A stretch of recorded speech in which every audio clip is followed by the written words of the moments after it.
Welcome back to another classic album review. This time we're looking at one of my all-time favorite... at this point I should just say we're looking at one of my all-time favorite albums. Because all of these albums are one of my all-time favorite albums. But really, this is another album that made me fall in love with progressive rock music. I remember discovering this back in high school, and within my last couple of album reviews, like Gazpacho's Night and Mike Oldfield's Omadon, I was using the term like religious experience. And this album, I think above all others, is really the closest that I could get to of a pure religion experience, like a religious experience. And I feel like that's kind of the point. Anyway, let's dive into it, and let's hope that I get the title of this album correct.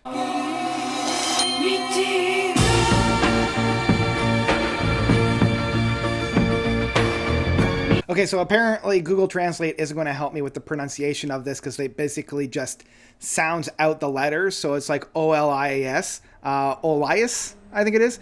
Olias of Sunhillow by John Anderson. So John Anderson, lead singer, partial songwriter, main songwriter. Yeah, vroom, vroom, vroom. Of Yes, back in the 70s. Beautiful songwriter, really. Like, at the end of the day, one of the things that I will always applaud John Anderson for is his construction and compositions of songs. The man knows how to construct a brilliant, almost classical like song structure and soundscapes. And this is his first studio album, his first solo album. And this was at a point in 1976 when it was released, when a lot of the Yes group were kind of going out and just letting off steam, really, for lack of a better term. Because if anybody knows the behind the scenes of Yes, it was always a struggle and always a fight to try to get their own personality on whatever Yes album they were creating at the time. So after creating, a number of amazing and standout prominent progressive rock albums, they all needed just to blow off some steam. So they all went off and they all did their own works. And honestly, all of these albums were just fantastic. Like, all of the side projects of the Yes catalog from 1975 and 1976, that was John Anderson with Olias of Sunhillow.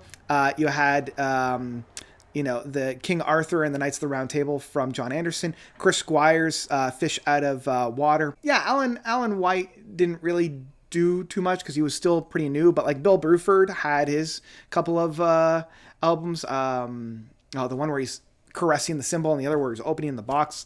Somebody's going to tell me what they're called down below. And then, of course, you had Steve Howe solo, which I think is just Steve Howe songs or something like that.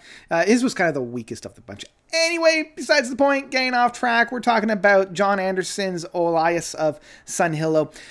This album really is, as I mentioned at the top of this review, a very religious experience. Like, it's essentially this sci-fi tale, this like fantasy sci-fi that was really big in like the late 70s and early 80s. Like this fantasy sci-fi where a group of people realize that, they need to explore the stars. They need to go out.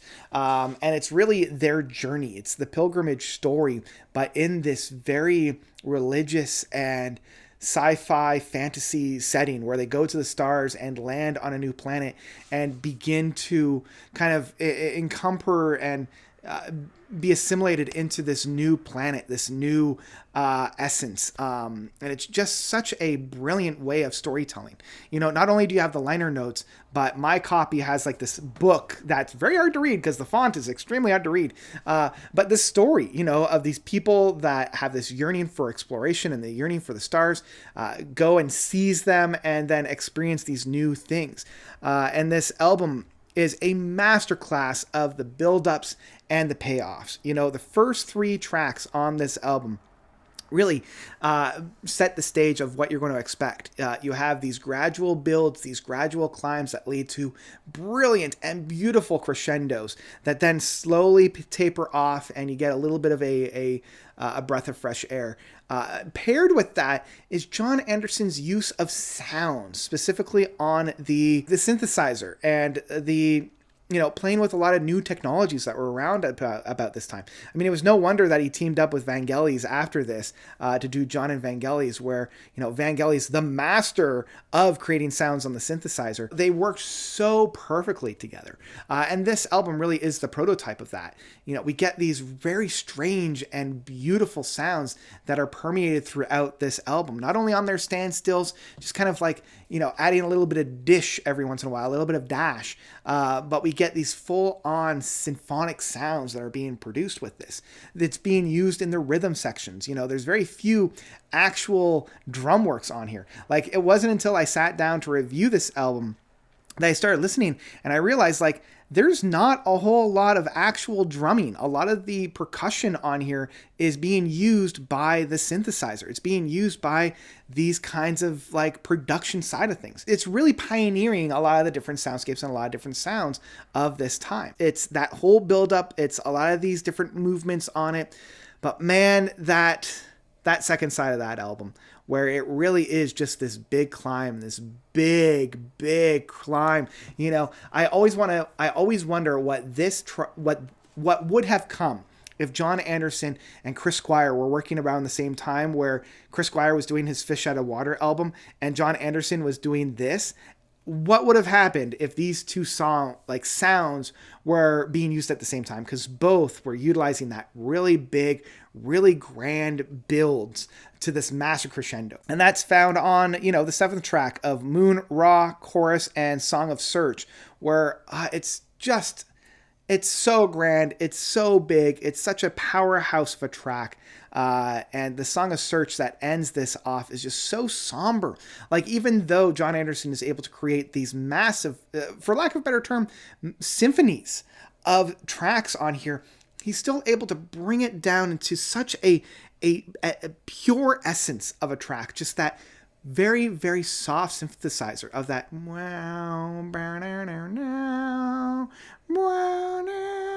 like, it's so pure and it's so brilliant, where it's just this soft little sound that kind of ends everything off.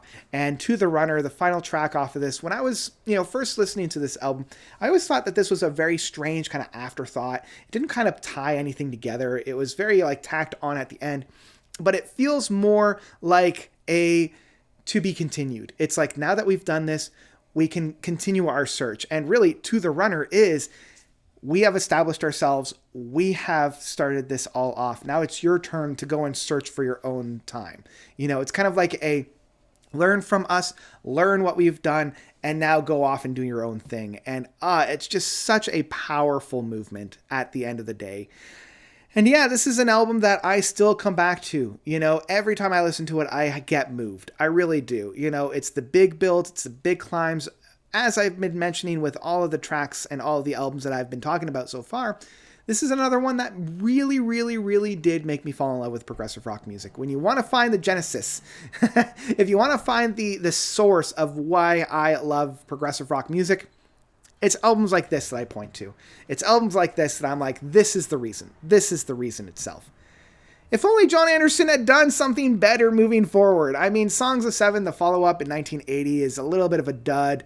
Animation in 1982 was marginally better, but it was still bleh. His work with Vangelis, with John and Vangelis, was so much better. So much better. And I think he really did, kind of continue to develop his sound with Vangelis there rather than his own stuff. And apparently the album that he released in 1994 of Change We Must is very good, because PROG Archives gave it a 4.1. Might need to check that out. Might need to actually check that out. So yeah, it's just a little bit of a shame that this album came out onto the scene and just was such a statement. And then I just got burned every time I turned to listen to another solo project from John Anderson. That now, I wonder, was it a flash in the pan? Was it a one and done kind of thing? So yeah, I'm going to have a listen to this Change We Must to see if it's any good. Because yeah, it's got 130 ratings on it. So I'll give it a try. But that's what I've got for Olias of Sunhillow from John Anderson. What did you guys think about this album? What is your own experience with it? Do you love it? Do you hate it? Let me know what you thought by commenting down below. And that's all I got for you guys today. That's all I got. Thank you all so much for joining me on this classics album month. I've been having a great time with it. I love doing it. I love revisiting albums that I just love. So glad you can stick around and glad you can have some fun with that. And I think that's where I'm going to leave it for today. So thank you all so much for watching. As always, you guys are definitely the best. And until next time, notes out.